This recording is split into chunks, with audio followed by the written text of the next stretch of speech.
এই ৰূপহী নতুন বজাৰত বৰকত মেডিকেল নামেৰে এটি মেডিকেল ফাৰ্মাচী ইয়াত স্থাপিত হৈছে, উদ্বোধন কৰা হৈছে। উদীয়মান যুৱক এজনে কৰিছে আৰু তেওঁৰ মহান উদ্দেশ্য হ'ল যে ইয়াত বিনা ৰেহাই মূল্যত উন্নত মানৰ ঔষধ তেওঁ যোগান ধৰিব আৰু ডাঙৰ উদ্দেশ্যটো হ'ল যে তেওঁ গুৱাহাটীৰ পৰা ভাল ভাল চিকিৎসক আনি পেলাই ইয়াত দুখীয়া মানুহৰ চিকিৎসাৰ বাবে বহুতো দূৰলৈ যাব লগা হয়, ইয়াতে চিকিৎসাৰ যাতে সহায় পায় সেইখিনি তেওঁ ব্যৱস্থা কৰিব বুলি জনাইছে।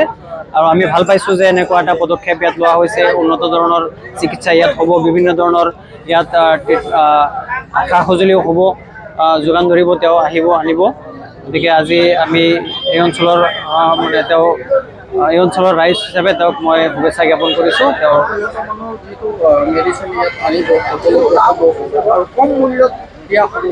হয়, ৰেহাই মূল্যত তেওঁ কৈছে যে ৰেহাই মূল্যত মেডিচিন যোগান ধৰিব, মিনিমাম 10% আৰু ওপৰত যিমান পাৰে। আৰু তেওঁ উন্নত ধৰণৰ মেডিচিন ইয়াত ৰাখিব, কোনো ধৰণৰ ভেজাল মেডিচিন ইয়াত নাৰাখে। ইয়াত ৰূপহী নতুন বজাৰ, আমাৰ ওচৰতে ইয়াত মাদানী ষ্ট'ৰ আছে, লগতে আমাৰ দোকান। হয়, মাদানী ষ্ট'ৰৰ কাষতে এই দোকানটো আছে।